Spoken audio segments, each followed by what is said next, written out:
What you're seeing right now is also an APS-C type sensor. That's why we're getting this nice blurry background. That's Go back to the face, and we're on facial tracking. So I can come right up, and it keeps a nice focus lock on me and back. Hey, that's pretty cool. Hello folks, welcome to Netcruzer Tech. Today I want to show you a Canon DSLR. Now this is a camera that I've been testing since November. This went on sale for Black Friday, and this is the model that came out in 2017. It's the EOS Rebel SL2. In Europe, I believe it's known as the Rebel 200D. Now this is an APS-C type sensor. It is a 24 megapixel camera with dual pixel autofocus, variable angle, flippy screen LCD, Wi-Fi NFC.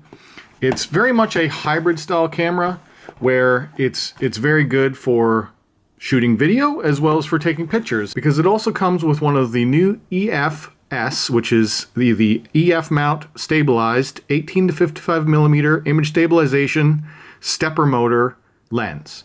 The design of it is very much a photography camera where you've got a lot of physical dials and buttons. You have a hot shoe mount. Anyway, let's get right into it. Like I've said, I've been running it for quite a while. There has been a couple of videos that I've made on my channel already with this camera, like full-on videos, full videos that were shot entirely with this camera. And to me, this camera still looks big and still feels big in hand, but this is, I believe, the smallest SLR made by Canon. Put it on there, but I'll show you a bit more about it in a minute. This camera has a couple of very unique features, especially for the price point, that you cannot get elsewhere. It has a flip screen that's also touch control. So that's excellent for doing vlog style shoots.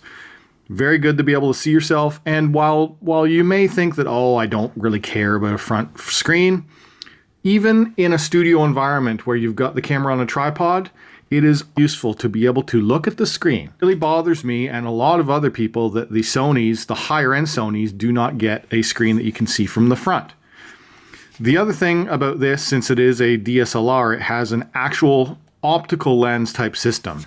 When you take the lens off, there's actually a mirror in there and a sensor.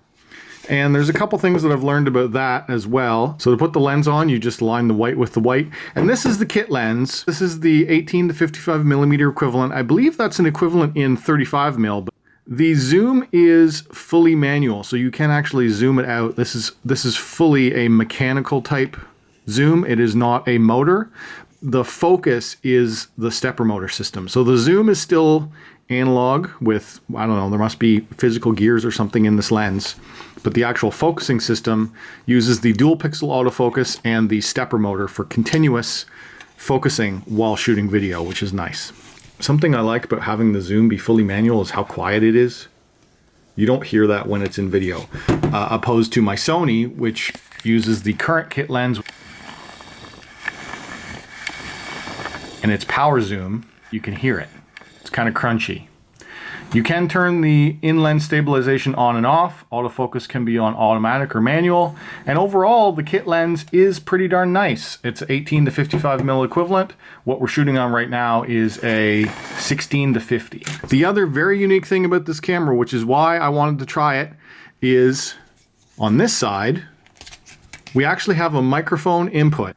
So here, this one is for remote, and this one here is an 1/8" jack for a microphone.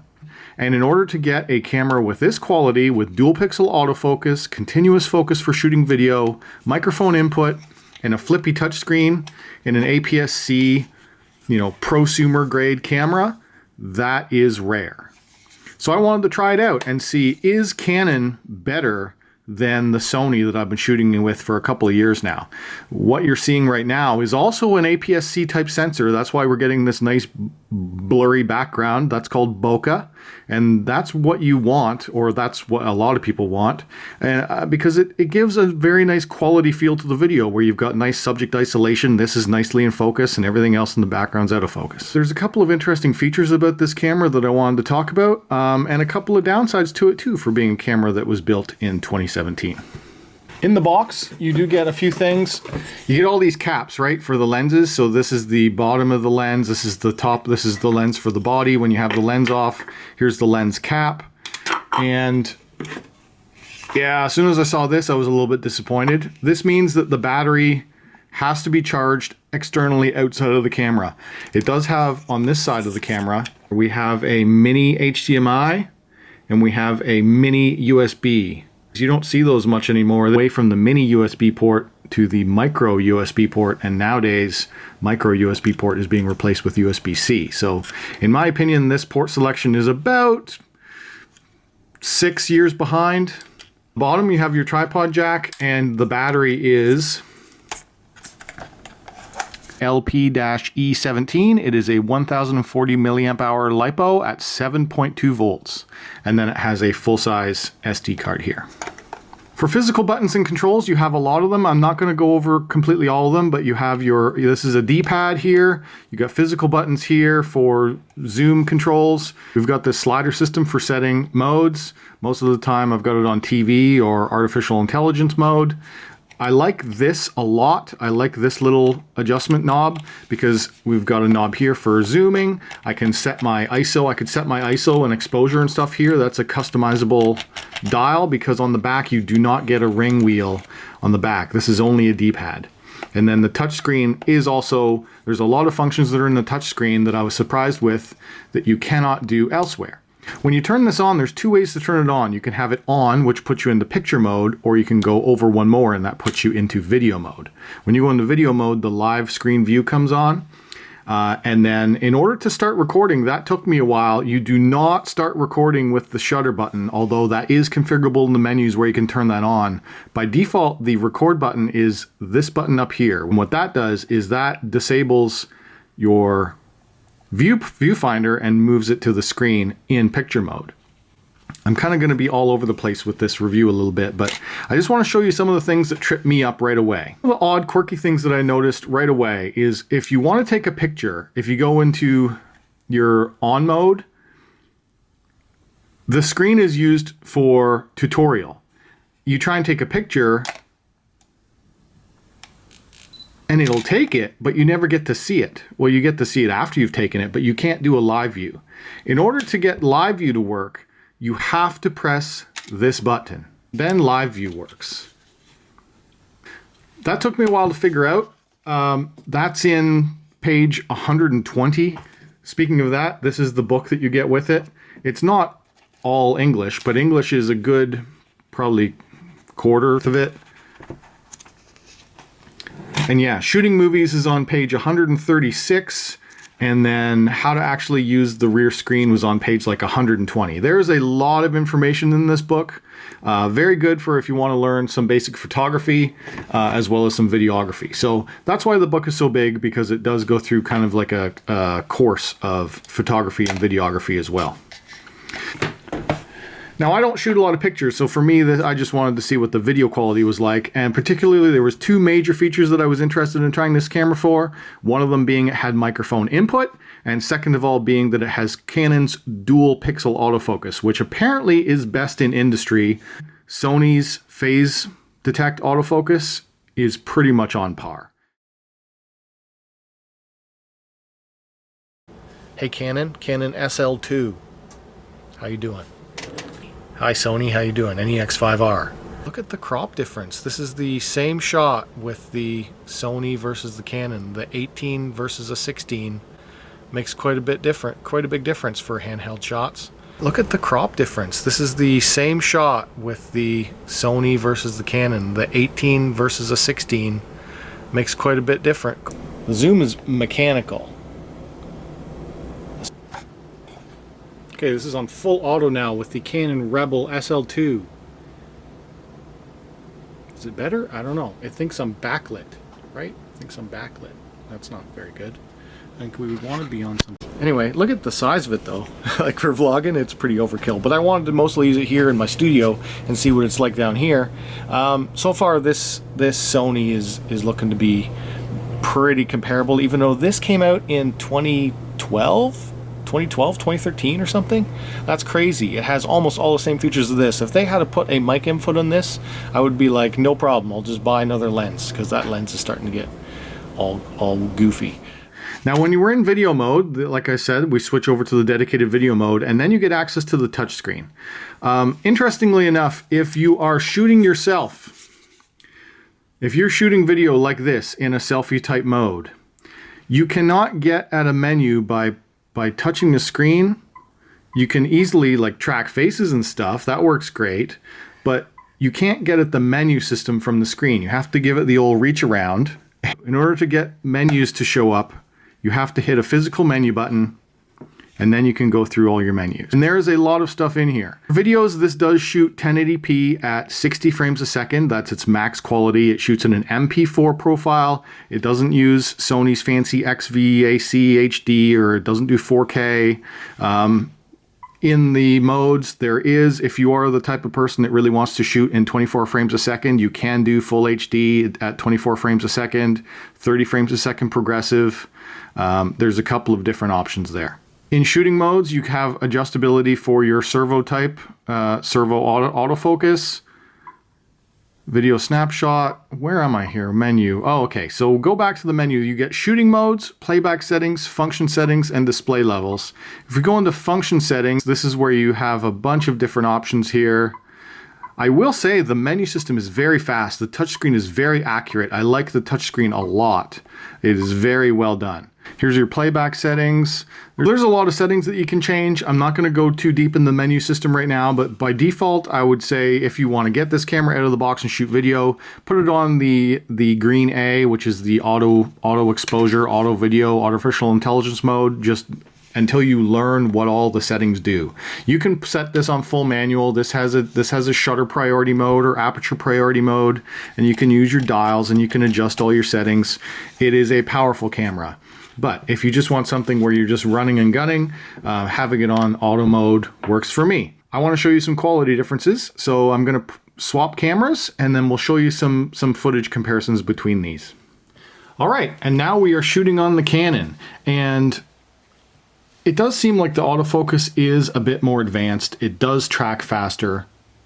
That said, this is a 5-year newer camera that I'm working on, but that said, this one is no slouch. I really like this one. This one is the NEX5R. They don't make it anymore. The equivalent camera to this one would be the Sony A5100, would be the equivalent of this. This one is also an APS-C type sensor.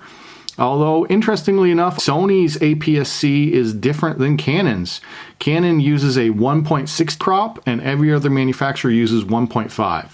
The other big difference is that Sony, almost all the Sonys nowadays, are mirrorless. Look at how small this body is. This is like a compact camera. It is awesome. And in my testing, quality-wise, seems just about on par with the DSLR. So I'm just like that, the battery died on the Canon because I forgot to charge it. I have tried a couple of things downstairs in my little RC workshops studio. So it wasn't that big of an advantage. I do like the quality of it, but I don't like the heft. And a couple of things that I did try, specifically with the external microphones, I didn't really like that either. I found that the preamps that are built into this body are very noisy. So when I ran an external microphone, I had to set the mic gain to half of what it should be. There is mic settings available in the menus, although I couldn't just find it now, and I'm running at a battery on this camera as well. So I got to be a little bit quick here. Testing, testing, testing.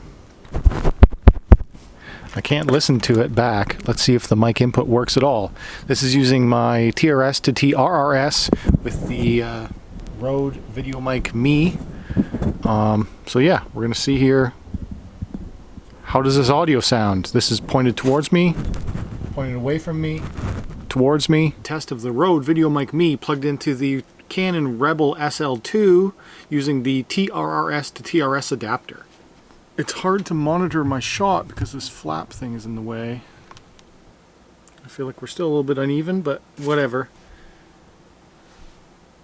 It's got really nice face tracking. Then when I want to show something, how well does it lock on? I don't know. We'll see. Okay, here's a good test for the shotgun mic on the Canon Rebel SL2. The furnace in the background is just starting to kick on. It's going to fire in 1 second or 2.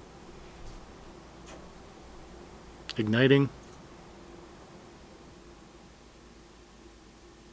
Yeah, you're not going to be able to hear that. But when the blower starts, maybe, because the blower's right there. There, that's full furnace.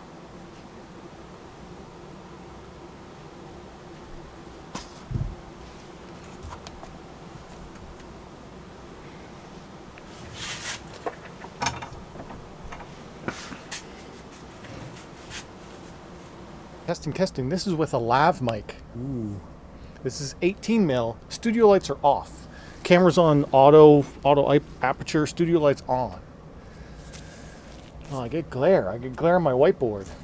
But anyway, this is an audio test of the lav mic. Where is it? Oh, it's right here. I wasn't even wearing it. There, my first lav mic on cam. How's that sound? This is with the audio input going into a camera, which so far every camera that I've owned has never had an audio input jack. Except for maybe the phones. You know, I can run external audio microphone on phones, but I can't on any of my cameras. NEX5R that I picked off used off eBay, and I've been very happy with this. I've had it for a few years. The big problem with the Sonys is that their rear screens, the screen protector film that they put on them gets really nasty blue where you can't even see it. So you take heat and you peel that off, and then I was able to put on this glass one. So that's pretty cool. The lens is pretty good. This is their newer style pancake lens. And the reason I really like this is for the screen, because the screen flips down. And it has a really cool hinge on it where you can have your screen fully pointing up. You can have it fully pointing down, or you slide it down and flip it up, and then you get your selfie screen. You don't get an optical viewfinder though. There's no EVF. There's no viewfinder at all in this product. This is what I've been filming all my stuff on so far in studio environment, has been on a Sony. This is the Canon Rebel SL2 with lav mic input. Also, it has a fully articulating front touchscreen, and I can touch the focus. If I want to focus on stuff in the background, now it's focused on the background. So I focused on my trucks back there, and then my face would be out of focus, and then go back to the face, and we're on facial tracking. So I can come right up, and it keeps a nice focus lock on me and back. Hey, that's pretty cool. That's good for talking to the camera, eh? I wish it would do this well for objects. You try it on objects and it's not so nice. I guess you're supposed to touch to focus on it first. Boop. And now it will track it really nicely, probably. Yeah. It's back of my face. This has what's called Canon's dual pixel autofocus. And this, with this lens on the NEX5R, actually has the phase detect autofocus, which is also on the A6000 and 5100. Phase detect versus dual pixel, I don't know what's technically better. So far, this Canon seems to be a faster focus lock, but it still takes a second. If you catch it off guard, it can't, oh, that was fast that time. Boom. It's fast sometimes, but not all the time. I'm not sure. It's on servo assisted. If you cover up your face, it's pretty darn good. Anyway, battery's about to die. I recorded about half an hour on it, and played around with the menus a lot as well on first charge. It is a good option. If you are a Canon fan and you want the smallest DSLR in existence, this is it. It still looks pretty beefy to me, but that's because I'm used to having a mirrorless camera. Mostly I just wanted to give a quick overview of this Canon SL2. The other thing that really gets me about using APS-C cameras is the minimum focus distance. So because I do a lot of RC and tech content, I want to be able to get up close. When I'm this close, I cannot focus at this level. It's picking up here. I'm too close for it to be able to zoom there. And I have noticed that the minimum focus distance for this camera is about the same, even though it's got a bigger lens and it's got a mirrored system. I thought maybe I'd be able to zoom closer with an actual DSLR. I wanted to be able to see what are the technical differences and advantages of going to a mirrored style system. I just don't see it. I don't see the advantage. The biggest advantage is if you're a photographer, you can use the optical viewpoint. You can set up your shots that way. We're looking for someone who is a photography fan who wants to do some type of video work. This is a very good option. The Canon EOS SL2 or 200D. Microphone input, the image stabilized lens, as well as dual pixel autofocus. In order to get these features on any other camera, you have to get at least the Canon T7i. This Canon Rebel SL2 is the equivalent of a baby T7i. It is physically smaller, a couple less physical buttons, but specs wise, it's the same sensor and the same processor. There's also a nice little feature of this touchscreen where if you're going to be traveling, you can flip it and then close it with the screen on the inside. So then for traveling, you don't have to worry about scratching up your screen. That's kind of nice. But we do have customizable hardware buttons. Here's all the buttons and dials that are on this camera. And there's a lot that you can do with it. You've got your hot shoe mount. This here is for your adjustment for your viewfinder, for your own eyes. Your menu and info buttons, as I mentioned. And on the front, you've just got your physical zoom and then focus. Then you've got your shutter button. This is your two-stage shutter button. And when it comes to audio for onboard microphones, you have two, but they're on the very front. So you've got this one here and this one here, and they're kind of nestled in a weird way so that for me, I do a lot of shooting from behind the camera like I'm doing right now. And on Sony's, the microphones are on the top. And on Canon, with the microphones on the front, I noticed that it does get a bit worse audio.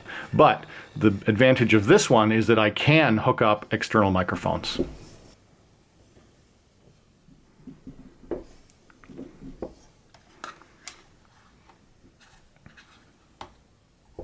I do love that flippy screen though. I really wish Sony would do that flippy screen. Man. You should watch Camera Conspiracies. He goes on rants about the flippy screen. I really thought about making a channel like that for myself once because these camera manufacturers, they gimp a lot of these cameras in many different ways. Like this camera that I'm running on now works way better than some new cameras that are out, which is why I'm still using a camera from 5 or 6 years ago, because they just want you to spend more money on the higher end stuff that we don't necessarily need. So a lot of the features that videographers would want for just doing YouTube videos are in the really expensive cameras, like microphone inputs and flippy screens. That's why I was interested in this one, because it's actually affordable with features that videographers would want. All right, guys, if you enjoyed this or you learned something, hit that like button. If you're new around here, subscribe. If you want to talk to me, leave a comment down below. And as always, thanks for watching. If you want